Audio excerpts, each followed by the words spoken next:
Allez, salut les loulous et la gratardie. Je vous fais un podcast improvisé depuis le parc de Sosnowiec. Alors pourquoi improvisé? Parce que je suis tombé sur un sujet ce matin qui m'énerve de plus en plus.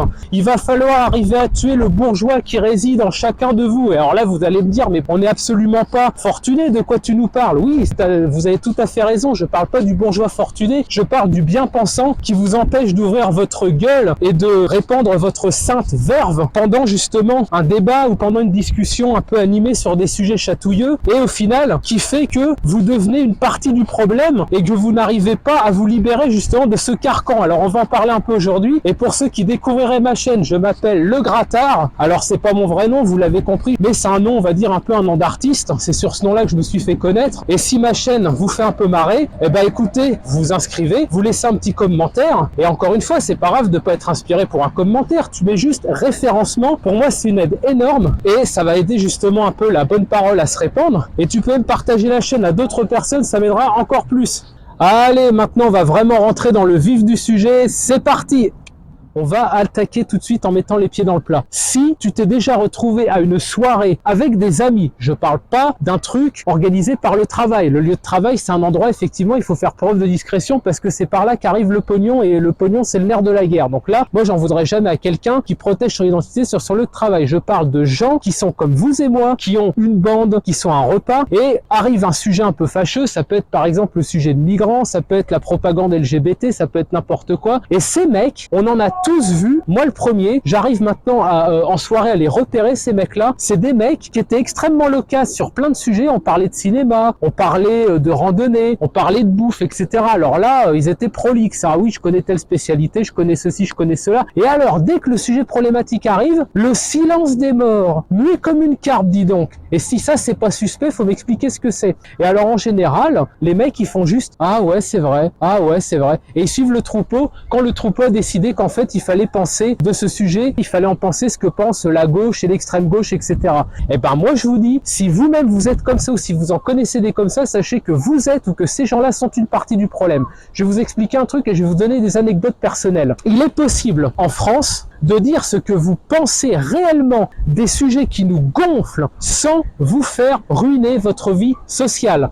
Il y en a marre de se laisser systématiquement dominer par les trucs qui gonflent. Et je vais même aller plus loin que ça.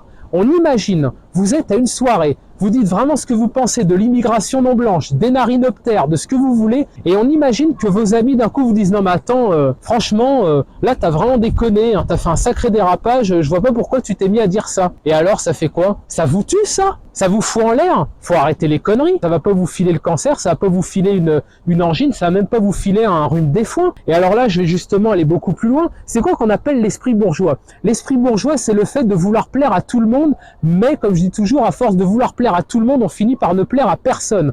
Et le problème, c'est que justement, à chercher à être trop consensuel, on se crée soi-même des névroses. Et d'ailleurs, ça, je me rappelle de ça, il y a un excellent sketch de Bigard, je sais plus de quel spectacle c'est, je crois qu'il me semble que c'est Bigard met le paquet de 2000 ou 2001, je sais plus, où qu'est-ce que c'est? C'est dites toujours ce que vous pensez, ou au minimum, pensez toujours réellement ce que vous dites. Parce que sinon, ça vous créera des névroses, vous serez malheureux, et concrètement, ça a des effets malveillants sur la santé. Il faut vraiment le savoir. Plus vous prenez sur vous, plus en fait vous êtes tolérant. Il y a beaucoup de gens qui ne connaissent pas l'origine du mot tolérant. Vous savez d'où ça vient, tolérant? Ça vient du latin tolere, qui veut dire souffrir. Ça veut dire qu'en France, on enseigne comment bien souffrir. Je ne sais pas si on peut s'imaginer que c'est une manière de voir le monde qui est saine, cette chose-là. Moi, j'ai pas l'impression. L'esprit bourgeois est présent même chez des gens qui n'ont pas un patrimoine immobilier ou un patrimoine financier ou quoi que ce soit. C'est un état d'esprit qui fait qu'on ne veut pas déplaire. Vous savez, c'est exactement le même état d'esprit que quand vous êtes à une réunion au boulot. Là, on va pas parler de politique ou de philosophie ou de sociologie. Vous êtes à une réunion au travail et d'un coup, le café, il vous a fait digérer un petit peu trop vite. Il reste encore 1 heure de réunion, mais là, vous sentez la taupe qui commence à fouiner. Bon, eh ben le mec qui a pas confiance en lui et qui a justement l'esprit bourgeois, qu'est-ce qu'il va faire? Eh ben il va dire à personne, excusez-moi, est-ce que je peux aller aux toilettes? J'en ai pour 5 minutes. Il va prendre sur lui, il va passer par toutes les couleurs de l'arc-en-ciel. Clac, c'est la bille dans le calbar. Ah oui, hein, ça c'est pas anodin, mine de rien. On en rigole, mais c'est absolument pas anodin, ces choses-là. Et qu'est-ce que je veux dire par là? Je veux dire que la plupart des mecs, des milieux politisés, parce que la gauche est un peu pareil, mais au moins la gauche, elle a les couilles d'être de gauche, alors que moi, ce que je reproche à la droite, c'est qu'elle a pas les couilles d'être de droite. Les milieux politisés ont tendance à insulter les autres de normies quand ils sont sur une ligne qu'ils considèrent comme étant non réfléchie, non éveillée, non recherchée. Vous savez, il y a beaucoup ça. Par exemple, à droite, on va dire, ah mais ce mec, c'est un normie sur l'immigration, c'est un normie sur la fiscalité, c'est un normie sur ce que vous voulez, hein, voilà, la science, peu importe, voilà. On va dire, ouais, c'est un normie. Mais au final, qui c'est le plus con? Est-ce que c'est le normie qui, au final, est lui-même en disant réellement ce qu'il pense? Ou est-ce que c'est le super droitard ou le super gauchiste qui prend sur lui, qui se crée des lésions au bide, au foie et à toutes les parties du corps? Parce qu'en gros, il assume pas d'être qui il est. Eh ben moi je le dis, la plupart des mecs de droite sont des sous-normies, parce qu'en réalité, ils souffrent de l'esprit bourgeois, ils ont pas les couilles de dire ce qu'ils pensent, ils se créent des névroses, et au final, ils insultent les mecs comme moi, qui ont été des militants de terrain dur en France, de s'expatrier, parce qu'en fait, nous, on en a marre de vous, qui n'assumez pas d'être qui vous êtes, tout simplement. Moi, je vais vous prendre un exemple, je vais vous faire marrer. Quand j'avais un peu compris la sociologie française, qu'est-ce que c'est la sociologie française? C'est vraiment l'esprit bourgeois, c'est-à-dire ne pas déranger, ne pas faire de bruit, être le plus discret possible, vraiment ne pas faire de vagues. Faut pas draguer dans la rue, faut pas être raciste. Qu'est-ce que j'ai fait? Parfaitement l'inverse. J'ai un gros passé de dragueur de rue quand j'étais en France, et je continue ici, mais en Pologne ça pose pas problème. Et j'avais des positions ethno-différentialistes, même quand j'étais par exemple en discussion, que ça soit dans des facs, dans des débats, ou alors à d'autres endroits. Et vous savez quoi? Ça ne posait jamais problème. Vous voulez une anecdote? On était avec un de mes meilleurs amis, qui s'appelle aussi Grattard, que j'appelle Grattard, parce que c'est un petit nom d'artiste qu'on s'est donné il y a une dizaine d'années, et on préparait le 31, le soir du 31 décembre. Au rentrant, on avait toutes les provisions, les bouteilles de pif, etc. Et on croise des étudiants, il y en avait que je connaissais vite fait, vaguement de loin, parce que quand je jouais de la guitare à l'époque, il y en a qui s'arrêtaient, on parlait un petit peu. Je sais plus de quoi ils parlaient, mais peu importe, et on vient en parler un peu. Ça dévie sur l'immigration, je sais pas quoi. Et moi, j'ai tenu des positions ethno-différentialistes, etc. La nana, c'était une nana un peu... c'est un peu classe moyenne supérieure, petite bourgeoisie. Elle me regardait avec un air comme ça, à la fois intriguée, mais il y avait un peu de désir dans le sens, putain, ce mec, quand même, il en a dans le froc, hein, parce qu'il y va, hein, je veux dire. Enfin, il a conscience quand même que c'est des positions qui sont ultra risquées, mais quand même, ça lui fait pas peur de présenter même des bons arguments factuels, voilà, des faits, etc., de les défendre et de ne pas être un fou furieux et qui a quand même malgré tout des bons codes sociaux. La fille, elle était avec des mecs et il y en avait un qui était blond, mais vraiment très très blond, quoi, comme dans le sketch du blond. Je recroise ce blond un mois plus tard dans la fac. Qu'est-ce qu'il me dit le mec? Il vient me voir, il vient me serrer la main. Il m'a dit, je vais pas te jouer de la flûte. Idéologiquement, on te déteste, d'accord? On te déteste. En revanche, tu portes tes couilles, tu dis ce que tu penses, et pour ça, on ne peut pas ne pas te respecter un minimum. Et moi, je voulais en venir à ça. En disant ce que vous pensez, c'est vrai que vous allez certainement perdre des amis. Vous allez vous engueuler avec votre famille. Mais alors moi, j'en vois un paquet qui disent, ah là là, il faut une bonne révolution. Les mecs qui promeuvent une révolution qui sont même pas foutus de tenir dans le privé. Je sais pas si vous voyez le niveau de poubelle. C'est quand même grave. Les types vous disent, il faut une révolution, ou il faut une guerre civile, ou il faut un nouveau mouvement des gilets jaunes, ou je sais pas ce que vous voulez. Les mecs sont infoutus de tenir ne serait-ce qu'un discours culturaliste. C'est-à-dire un discours voilà, que vous pouvez entendre à CNews ou sur certaines chaînes. Et les mecs vous parlent de révolution. Et ces mêmes mecs m'insultent sous pseudo sur YouTube. Insulte Daniel Conversano, insulte Laurent Oberton, insulte Vincent Lapierre. On est où là? Moi je vous le demande. Moi pour moi c'est ça l'esprit bourgeois. Il n'y a pas besoin d'être fortuné pour avoir l'esprit bourgeois. Et c'est cet esprit bourgeois qu'il faut arriver à tuer. Et alors là je vais vous expliquer comment il faut tuer cet esprit bourgeois. C'est une balance. D'un côté vous avez votre santé mentale et la représentation que vous avez de la civilisation européenne.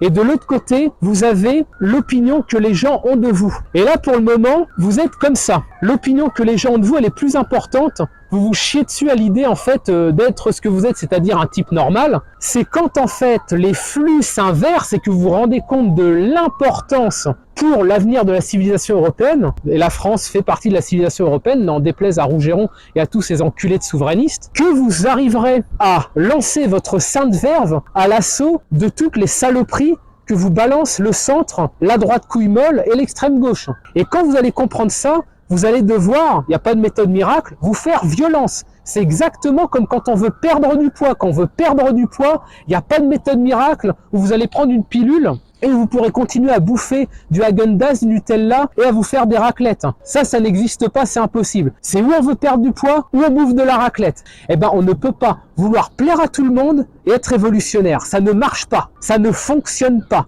Et alors là, j'entends l'objection. Oui, mais tu te rends compte, si on dit ce qu'on pense vraiment avec un peu trop de franchise, un peu trop de frivolité et un peu trop de désinvolture, on va perdre tous nos amis. C'est possible, mais nom de Dieu, vous allez être mentalement beaucoup plus libre. Et quand vous êtes vous-même, vous n'avez plus de contraintes pour dire les choses telles que vous les pensez, les concepts tels que vous les pensez, et vous allez attirer à vous des nouvelles personnes qui auront la qualité supérieure d'une, ne pas vous juger pour ce que vous pensez, et de deux, d'avoir potentiellement des centres d'intérêt qui sont en rapport avec les vôtres. Ça peut être par exemple la reconstitution historique, la musique traditionnelle, certains types d'artisanat, la maroquinerie, la ferronnerie, des choses comme ça. Moi, tous mes amis, c'est des gens qui sont là-dedans, dans les musiques traditionnelles, dans la ferronnerie, dans la reconstitution historique. Moi, j'ai personne qui fait sciences sociales, j'ai personne qui fait fac de philo. Donc, au bout d'un moment, il faut aussi savoir ce qu'on veut.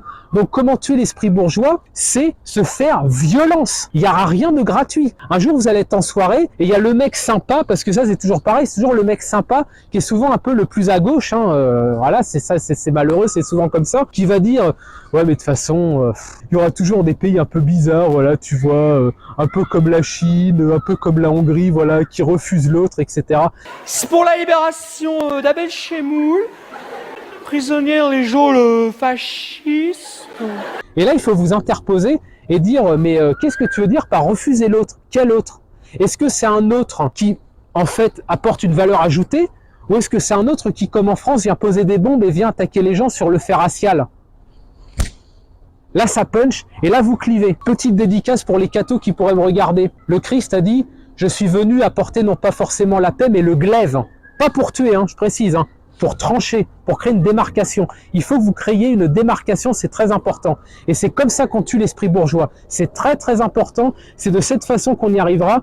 Et c'est également primordial d'être un peu reconnu socialement, c'est-à-dire de ne pas être un militant politique, mais d'être quelqu'un qui a des passions, des hobbies. Il faut qu'on vous connaisse, par exemple, parce que vous êtes un musicien, parce que vous êtes un artisan, parce que vous êtes le gars qui fait des maraudes dans la rue. Moi, j'ai un passé militant également de maraudeur. J'allais à la Micaline, j'allais à la Grignotine à Tours, récupérer les invendus, et le soir, alors, j'ai tout de suite arrêté de me jeter des fleurs, je le faisais pas tous les soirs, et je l'ai pas fait toute ma vie, d'accord? Je l'ai fait pendant 1 an et demi, 1 à 2 fois par mois. Remarquez, ce qui est déjà pas mal, j'en connais qui n'ont même pas ça à leur actif. Faut qu'on vous connaisse, donc pour des faits sociaux, je dirais positifs, qui inspire le respect. On va jamais vous cracher dessus si vous êtes musicien, si vous êtes quelqu'un qui avait une passion qui porte à la création, le dessin, la peinture, etc. Si vous êtes déjà connu comme ça, vous êtes un peu le mec sympa. Donc en étant le mec sympa, vous pouvez ensuite apporter une parole contradictoire sur des sujets qui sont insupportables. Immigration narinoptérique, promotion des obèses à cheveux bleus, etc. Avec humour et avec une dose de punk. Donc je dirais que la bonne dose, c'est un peu de punk, un peu de droitisme très politiquement correct et un peu trollesque. Il faut que les deux trucs soient soutenus par une respectabilité sociale, c'est-à-dire d'avoir une passion, d'être reconnu comme quelqu'un en fait d'intelligent, parce que vous savez qu'il y a aussi ça, beaucoup en France, le mépris de classe, le mépris social pour les gens de droite. Vous voyez, si vous avez déjà l'étiquette un peu artiste, l'étiquette un peu mec sympa, ça se passera beaucoup mieux. Donc, braquez la banque, ouvrez votre gueule, il n'y a rien qui vous l'empêche, à l'arrêt de bus, dans les transports, avec votre famille, avec vos amis. Oui, ça va cliver, je vous le dis, vous allez vous engueuler, mais on n'en meurt pas d'une engueulade à ce que je sache.